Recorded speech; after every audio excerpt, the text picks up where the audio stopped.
It's time for Inside the Patch with your Las Vegas Raiders. Here's Gnarley Charley. Welcome to Inside the Patch. It's, of course, the professor of all perfect rotation devices. We got Mitch Adams here. Look at that right there. Oh, yeah. That is a basketball training device that every child should have. One for every room in the house. Yes. I think that'd be a good idea. And one for each hand. Of course. Do you have the one? You should put the rubber band on like Curly Neal in the Harlem Globetrotters where you shoot it and it come back to him. That was my favorite Globetrotter trick. I have a friend who has his own basketball with a attached, it's tethered. So it definitely comes back to you. We've commiserated over our journeys to bring these things to market. Oh, that's so funny. Well, it is a big week. It is Super Bowl week, Mr. Mitchell Adams. And we are here to discuss. There's lots to discuss. A lot of Raider news has been popping. I believe Cliff is not part of the Raiders, like we talked about last week. And you know, like they said, if you don't want to be here, let's find somebody else. Like, kick rocks, buddy. Yeah. Go. I mean, and I don't know if you've heard any of the Max Crosby stuff going on. But Max, I just watched him. It was Phil Simms' kid. I forget his name. Played for the Buccaneers. Yeah. Phil Simms, is he junior? I don't know. He played for Gruden. Anyway, him and Mike Little Fierro. Sims. Yeah. They were having they had Crosby come on. It's called PFF. And Crosby, first thing walks in, he goes, well, you guys going to start talking more crap about the Raiders like you've been doing all year? And they just went, whoa. He came in and he goes, hey, man, I'm just keeping it real. I know what you guys say. I hear what you say. I was like, woo.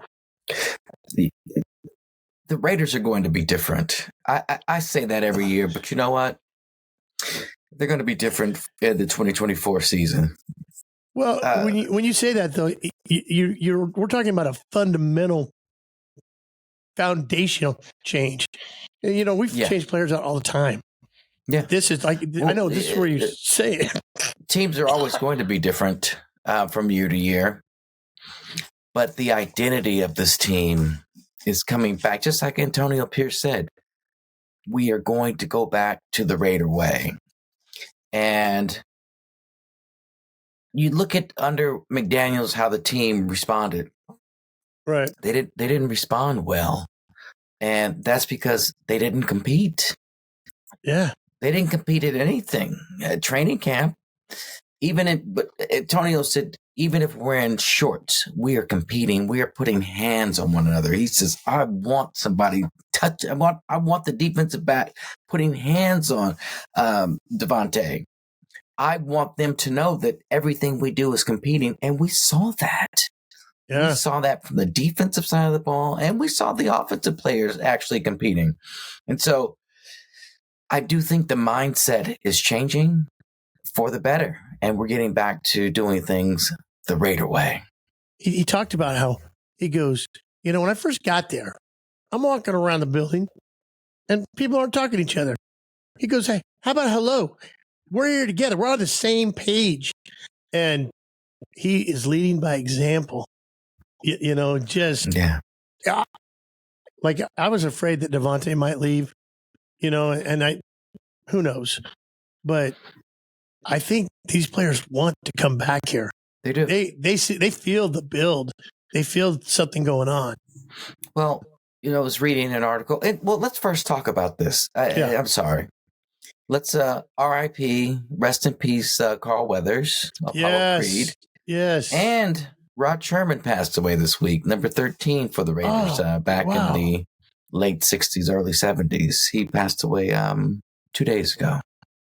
Carl Weathers was actually number 49, too. I thought about that. Yeah. That's a number you don't want to have as a Raider. You don't want to be number 49. Nobody wants to be a 49er. You know, even Mike Ciani was 49 after Carl Weathers. So and then who was talking about Carl Weathers? It was Charlie, you froze on me, buddy. Yeah, no, but they were saying that. No, you're frozen on me there for a minute. I guess you'll need to cut this out, but that's okay. It's going to happen. Sometimes it'll do it, but it won't do it during the final mix. Okay. So, so Carl Weathers, who was Clubber Lane, No, and also no, Clubber Lang, Mr. was T, Mr. T. Apollo Creed. Clubber Lang killed him. That's right. That's no. That's right, he did. No, the big Russian. Drago Drago killed it. Yeah, okay. Drago killed it. Man, I got to get my facts right. And then It's been a long time. That series has gone on since 76. Yeah. Wow. Yeah. Wow. It's a long time. 50 years of Rockies and Creeds.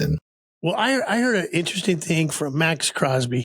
He's walking around Super Bowl row this week with an Al Davis shirt on. And he goes, Al got 3 of these Super Bowl trophies. Mark and me have not got any. I want to get one of these. I want to get 3 of these.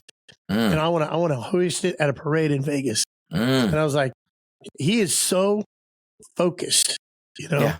And that's what you want. Yeah. You want somebody that's that hungry. I'm reading a book now, Michael Jordan's former trainer, and it's called Relentless. And they talk about the different mind types that you have on teams. One is a cooler, which is somebody that just goes along with the flow. There's a closer, which is somebody that, would take the winning shot, but there's also the cleaner, and that's what Jordan and Kobe were. And they didn't look for someone to give them the go ahead. They just did it off instincts because they practiced this over and over. Max is a cleaner. If you read the book, he epitomizes what this gentleman is talking about for the mindset. Right. They said that Max is in the building. Max had surgery, but Max is in the building. They said Max is in the building more than some of the staff. He is there because he's trying to set an example for the team of how badly he wants this. And I guarantee people are noticing. And so they're going to start upping their time in the building during the off season. Because a lot of guys, when the off season hits, they're off. They're gone. I'm in the Bahamas. Yeah. I'm out. And in order to win a championship, you need to stay. There's plenty of time for trips and what have you. You can take a week off here and there, but it's time to practice, time to hone your craft. And that's what Max is doing. And it's going to be scary because I think he's going to come out. We thought we saw something this year because with Kuntz coming on the other side and depending on who they draft to bring in to help anchor that line, if they have to double team someone else, oh my God, this guy is going to kill somebody next year. I want to get some footage of where we take the Lombardi trophy and superimpose it on the quarterbacks and just see Max going after it. Because that's what wouldn't that be just cool? Like, you don't see a quarterback, you see the trophy, and he's just coming around relentless. Because like you said, he is relentless. Maybe you could put something together. That would be funny. And it's kind of what way he thinks and he feels. You brought up Michael Jordan, and from Fresno State, there was a guy named Rod Higgins. And Rod Higgins played basketball for Fresno State, and he got drafted the same. He was on the Bulls with Jordan. Yeah. He didn't have a huge NBA career, but they were like best friends. Yeah. And Michael Jordan came to Fresno, I would say, for maybe 9 to 10 years in a row to Rod Higgins' camp. And this is when Jordan was giant. Like he was Air Jordan, and he would still show up. And I remember I got some front row seats, and I'm watching Jordan play against ex-Fresno State players and ex-pros. And he was relentless. This game did not matter, but it mattered to him. It mattered to him. And I was going, whoa, you would think he'd be joking around like the Globetrotters, Nope. It was business. He was talking crap. He was staring people down, pointing fingers. And I was like, he is built different. Yeah. Kobe the same way. Yeah. Yeah. Well, who was the guy? Remember that guy that threw the ball, pretended to just throw it at Kobe's face? Yeah, Mac. They have the podcast. But Kobe didn't even flinch. And I was like, no flinching. Kobe is a different. There's a reason they are who they are. Yeah. This book outlines how relentless, and again, the title, that these two were or are. Well, rest in peace, Kobe. But that he hated to lose at anything, as Michael hated to lose at anything, and so it was their mission to destroy you. Right. Yeah, and that is a great way to describe Max Crosby too. Yeah. Relentless. That's him to a T. No doubt. And you'll see, it looks like Splain kind of plays the same way, and you're going to see others start to pattern their practice and their behavior on the field after Max, both offensively, defensively, and on special teams, because the Raiders are looking to get a balanced attack. We've been good offensively and poor defensively. We've been good defensively and poor offensively.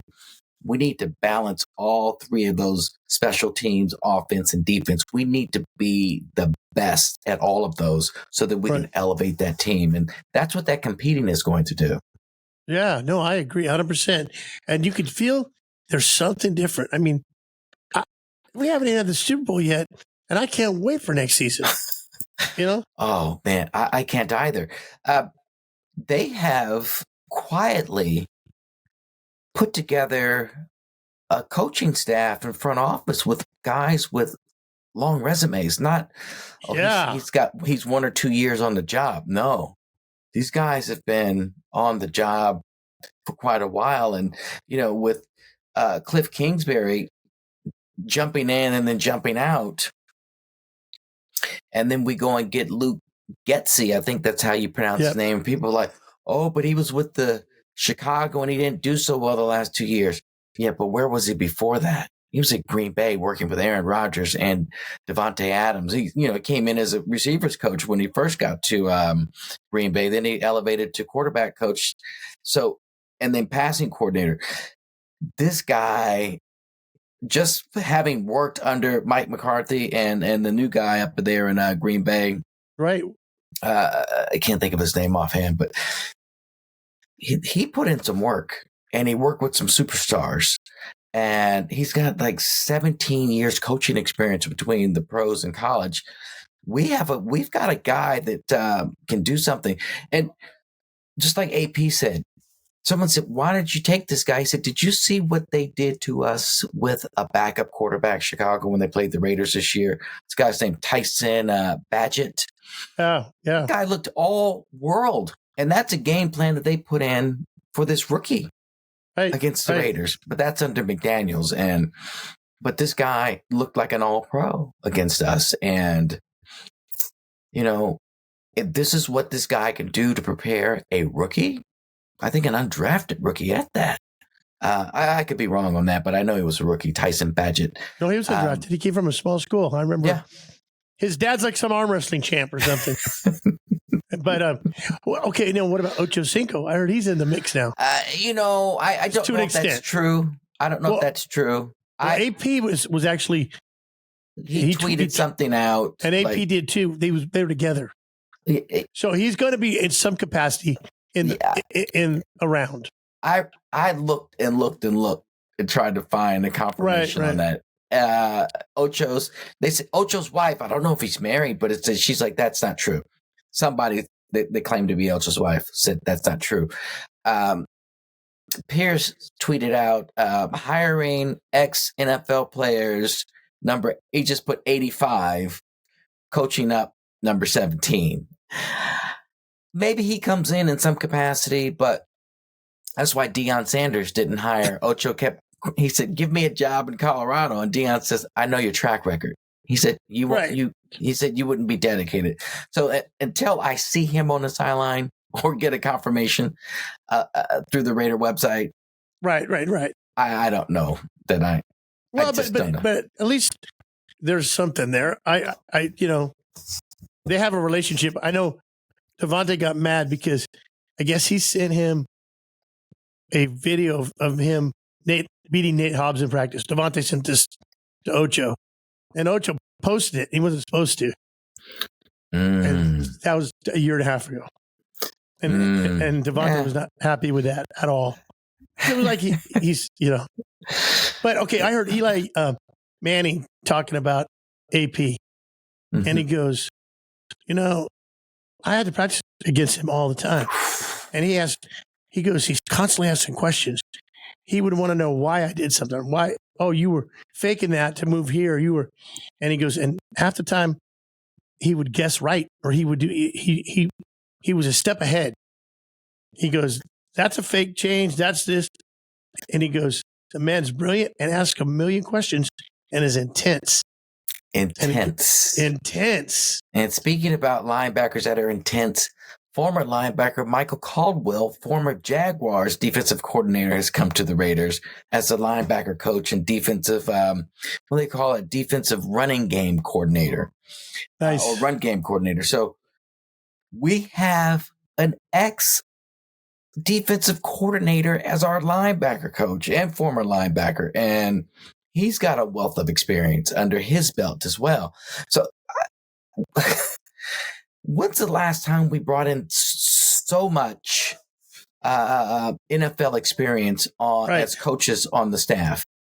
Normally, these guys have college experience, because I think what Al Davis would try to do, and I think Mark kind of pulled a page out of that playbook, let's find the next great thing out of college, right, where we don't have to pay them as much. And then when we find capture lightning in the bottle, everyone will see how great we are with evaluating talent. But I think bringing in these veteran coaches to coach up these kids, man, we're about to. It's exciting, man. I can't remember having this much veteran leadership other than back around 2000 when Willie Shaw was a defensive coordinator, Harbaugh was the quarterback coach. Right. Yeah, it was. Well, I mean, it just feels like they're doing it right. I don't feel like we're a big joke. Like, I always feel like to the other sports guys, oh yeah, the Raiders are being Raiders again. It became a thing of just being sloppy, no dedication, there's definitely a change, and I'm just hoping, that it goes right into the season, man. And I don't. Yeah. It's kind of hard not to when the way they're talking, the way they're acting, the way it's just like, whoa, there is something going on. Something's afoot. Something's afoot. Yeah. Look that up, people. The term from the past. It might be a kicker thing. I don't know, but something's afoot. Gnarley just aged himself. So I sound like Shakespeare. Something's afoot here in thy land. And lest we not forget, Marvin Lewis is on the staff. And he says he and AP talk every day about strategy, and he's picking that brain of a 15-year former head coach in the NFL.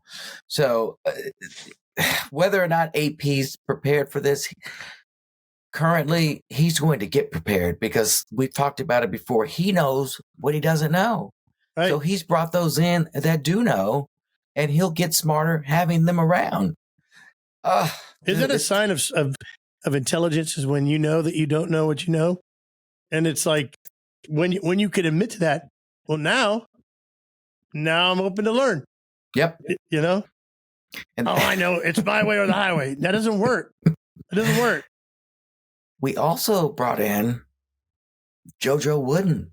He was the assistant GM or player personnel over with the Chargers. So he's coming over with our new GM. And I don't know if he'll take the assistant GM role or player personnel, but he also has a wealth of experience. So, man, we've got top to bottom experience in the front office and on the coaching staff. Man, we just have to get the right players in here, right, and get it done. Well, it's going to be exciting. They asked about Aiden O'Connell. They said, "Okay, AP, what about Aiden O'Connell?" He goes, "That young man has earned a spot to compete for our quarterback." And he goes, he is smart. He's done everything we've asked. He's learning, and he knows it. We've talked about it. He wants to compete for the quarterback job.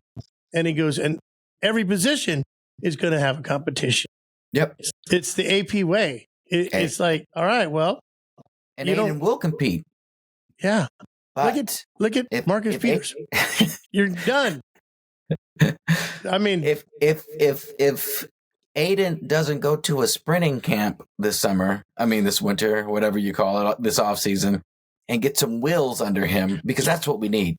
We need a quarterback that can extend plays with his legs. But it seems to me, too, though, he's got some – they might have something for him, too. You don't know. No. You don't know. He's got a big arm. Big arm.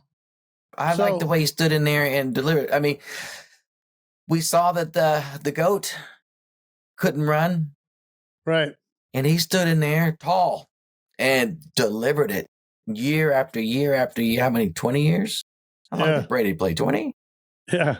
Something like that. Jesus. And couldn't scramble to save his life, but he was elusive. Just turn those shoulders, just move them ever so slightly. And it's like it was like the force. He could feel it, he could sense. So we don't know. We don't know, who's going to be our quarterback. But we don't know. So Justin Field is pretty much guaranteed to be out of Chicago. He did. Well, you know what? Do you think so? Well, they were talking about today. They were saying it was on. He goes, this thing on? He didn't want to. He was. What I'm hearing, it's either Atlanta or Vegas. That's where. Well, I don't think he's going to follow Getsy because I don't think their relationship was strong. Well, then we'll find out. If he does, then you know what I mean. But you're right. So if I were Chicago, I'd trade out of the number one spot, trade down a little bit, and I'd take Marvin Harrison Jr., another Ohio State kid, put him back with Fields. Now there's that great relationship there. That's a big time receiver right there. Right. And that cures a lot of ills right there. So I don't know, but I don't think, based on what I've read, that he and Getsy get along that well. I think they were at odds over the last 2 years. And you just don't know if Fields does come to the Vegas. Well, then that wasn't true, because you know what I mean. But we don't know. I learned this today at the DMV. I was at the DMV this morning. They opened at 8:00. I was there 7:45 without an appointment, and it went pretty smooth. Okay. Right, but I'm in line. This one guy, he goes, "Hey, are you Gnarley Charley?" I go, "Yeah," and he goes, starts talking about stuff. Well, another guy in front of him, we start talking NFL, and the guy could not resist. He turned around and goes, it's all rigged. And he started making some valid points. I go, you know what? I don't really necessarily agree with you, but I can't deny what you're saying right there. And I'm learning this stuff in the DMV line. This guy is just, and I go, well, everyone's guessing right now anyway, so maybe you're onto something. But there are some things that do happen. Basketball, football, baseball. You see plays like, wait a minute, how did they not call that? Or why did they call that? And sometimes they're pivotal moments in the game where, I don't know. A football would be a hard one because, there's too many people that they would have to be let in on it. I think if it is something like that, which I don't think it is, it would have to be some sort of loose based. This is what we'd like to see happen, but like in fantasy football, even that's not real. But when a player gets a PI, they should get the reception because it screws you over. Yeah, they got the yards and everything, but in fantasy football, they don't get the reception. They get nothing. And the Mr. Conspiracy theory guy tells me, he goes, yeah, you notice how they call plays sometimes? Just it's whatever city needs the most money. And I go, wow. I let him talk. It made the DMV go much faster, but I was like, I didn't want to argue either. You should have brought the moon landing up because that didn't happen. Well, it was hard to see him because he had foil on his head. And wow. And I am a firm believer that no one has ever walked on the moon. Nobody. No one. I think if Michael Jackson had to, because where would he come up with that Only move? Michael. He had that move. There are conspiracies. If we want that is one that I would stake my life on. Well, there's okay, not to get off onto this too much, but they did used to film practice stuff, and there are. I've seen the footage. Even look at Joe Rogan; he's got a whole thing on it. He goes, he was 100% one way, and now he's kind of in between.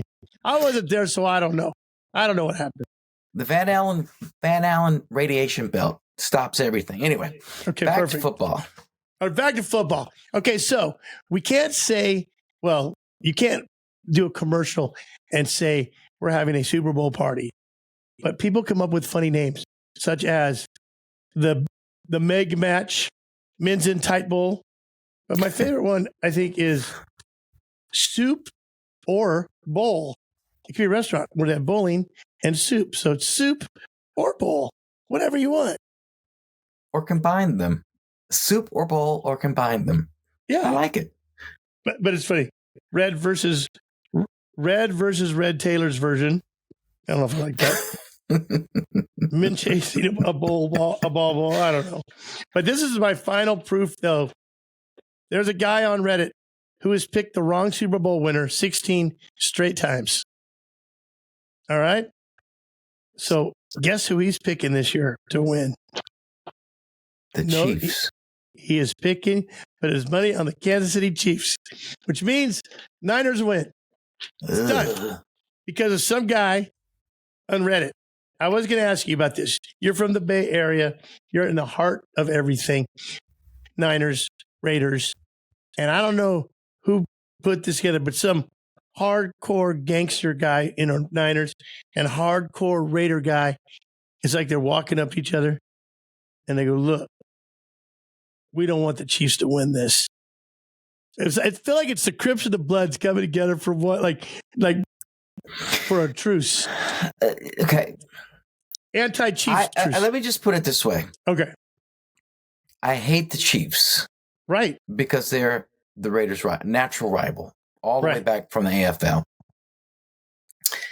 And I hate, and hate is a strong word, but I hate. You have very strong feelings. The Niner fans. I don't hate the team. Right. In fact, I admire the team. And I tried to follow them the first year the Raiders went to Los Angeles. And I remember looking at my dad one day, we're watching a Niner game. I said, this doesn't feel right. I said, I can't do it. I said, I'm a Raider fan. And that's all it will ever be. And that's where it has been. My kids, Raider fans, they've never worn anything San Francisco. The one time I had to was because it was on a credential that I had to wear on the sideline. And that's the only thing Niners have ever worn. The fans in the Bay Area are obnoxious. 49er fans are obnoxious. And I cannot take a year. If they win the Super Bowl, it would be unrelenting. And many red flags are going to be everywhere. I can't. I mean, if I had to, I'm sure I can get through it. But for that reason alone, go Chiefs. Don't tell anybody I said that. But I see a young Mitch Adams with a Raider jacket on, a little lunch pail Raiders, going to school, and in the 80s, when the Niners were just dominating, you're just like head down. It was tough. You're just getting yelled at, and you're on the bus and there's nothing you could do. There was in the 80s, it was nothing. When the Niners lost to Baltimore in the Super Bowl, and this was about 8 years ago. Colin Kaepernick, yeah. My local Safeway guy was a Niner fan, and he used to give me. He would talk so much trash, and I said, "I'll come see you after the game." And so my brother, my sister, and I went to the store, and we bought everything purple, and went to his line, and they actually had a Ravens balloon, and I guess they were. So we got all the stuff and went to his line, and we didn't say anything. We just started laughing. And one of the people behind me called me a name because we were giving this guy the business. Niner fan. And I'm like, I know you're not talking to me. And just put it this way, when he came outside, we straightened things out, and I was the victor. And that's not really my nature to do things like that. I get you. But he called me. I mean, I don't even know him, and he said something to me that I'm like, what? But anyway, brother, yeah. So when it comes to these guys, because they're sore losers, right? They are sore losers. Oh, so again, go Chiefs. Go Chiefs. All right. Yeah. All right. I'm going with the neither one's good for me, so I'm gonna try to find the positive in the negative. There's no positive in. No, well, I don't want either one of them to win. the positive is, hey, at least the Niners didn't win in our place. Hey, at least the Chiefs didn't win in our place. That's the only positive there is. I know this though. Max Crosby said it's motivating him to see these people here. He goes, see them walking around. I bet. And they're talking, and the Chiefs are going, this practice facility is awesome. And they're just loving it. But you know what also? Is it Chris Jones? Isn't he a free agent at the end of the year? Let that guy come be our defensive tackle and clog up the middle for us. Yeah. Mm-hmm. Yeah. He sees the facilities. That a lot of guys see facilities, how the team is, how they're, what's the relationship like with the head coach. There's no taxes, state taxes in Las Vegas. That's a big one. That's a huge one.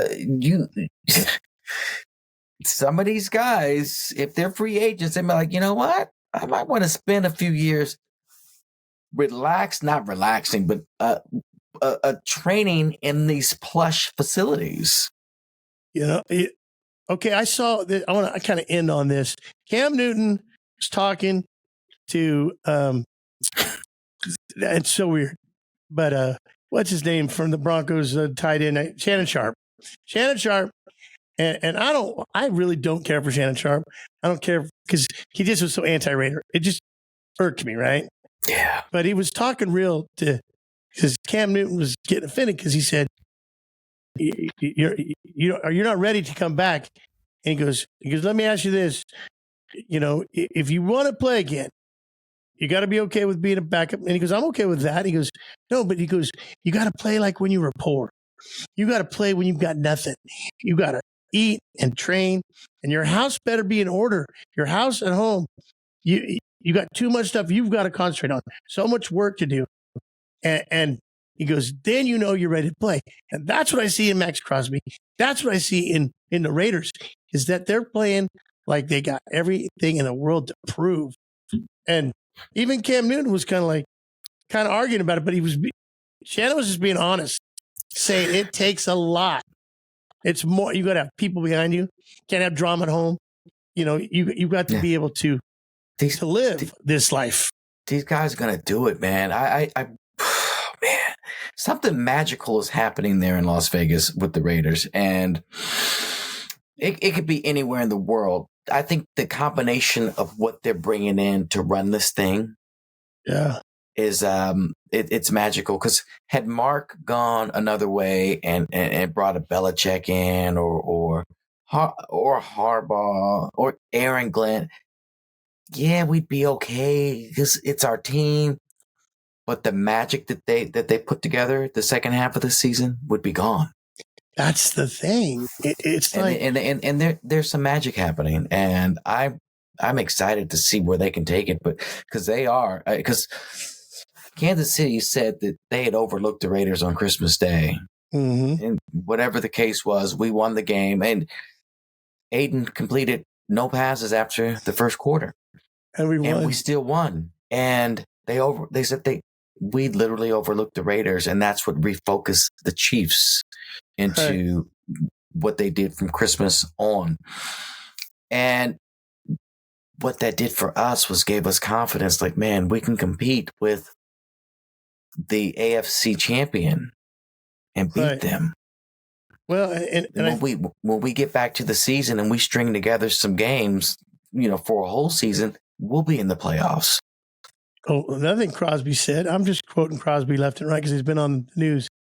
He goes, we're kind of going to be like the Detroit Pistons. He goes, we're going to be a force to be reckoned with. You might not like us. We might not be very nice, but we're going to demand you respect us because we're going to make you. And that's exactly what AP said. You don't have to like you don't have to like that we play our music too loud. We smoke cigars in the locker room. We play basketball in the locker room. He said, but you will respect us. You don't have to like us, but you need to respect us. And it's like, whoa. whoa. That's huge. That is crazy. It's too much of a sentence to put on a tattoo, but there's something there, you know? Respect us. That's it. Don't have to like us, but respect us. It's almost like when I think about that, I think about the sphere of a basketball and how with a perfect rotation, how that can respect the ball and the rotation. And so that we get it right, it was Matt Barnes that did that ball like that in Kobe's face. I knew we'd come back to the ball. So for our basketball thing, perfectrotation.com. Yep. And that is Mitch's personal training device that he would love to share with the world. Yeah, in fact, I really believe it. And Raiders, if you use Raiders, you get 30% off as a coupon code. I think someday I'm going to be like, you know that basketball guy I wrote Perfect Rotation guy, Mitch, professor? I used to do a Raiders show with him. Swear to God, I did. Right before they won 7 Super Bowls. Yeah, that's when I did that. Oh, my goodness. Yeah. And before we go, again, R.I.P. Carl Weathers and Rod Sherman, fallen Raiders this week. Yeah. Once a Raider, always a Raider. I don't care what you say. And, I worked with Rod for a few years, and we shared an office and a lot of good times, man. Wow. And so got a chance to speak to his family this week, and it was nice to reminisce on some of the things that we did down with Pete Carroll at USC and Carl Durrell at UCLA and other places that we took our flashback football camp that we used to run together. Well, Mitch, sorry for your loss, for the Raiders' loss. And we'll see you next week with a new Super Bowl champ. And I'm not going to say go eating. I don't care. I'll report to you next week who lost the Super Bowl at our stadium. That's what we're going for. Is that our theme? Yeah, we'll know who lost and why they lost. That's what's happening. I'll go out on a limb and say the team in red is losing. Yeah, for sure. I know. It's bad either way. Here we go again. I had a cousin call me from KC like, oh, we beat you guys. I'm like, not you guys. I said I was rooting for the Chiefs, as I will again this weekend. I won't root for them, but I'll root for the Niners to lose. Yeah. Oh, then don't forget, it's always fun, like right before a big play, to unplug the TV and walk out of the room at a Super Bowl party. That's always a crowd pleaser. Or go to the circuit box and turn all the power off. It's always a fun one. Change the channel. Oh my God. 7-layer dip. When they got the green avocado, put a little wasabi in one of the corners and sit back and watch it unfold.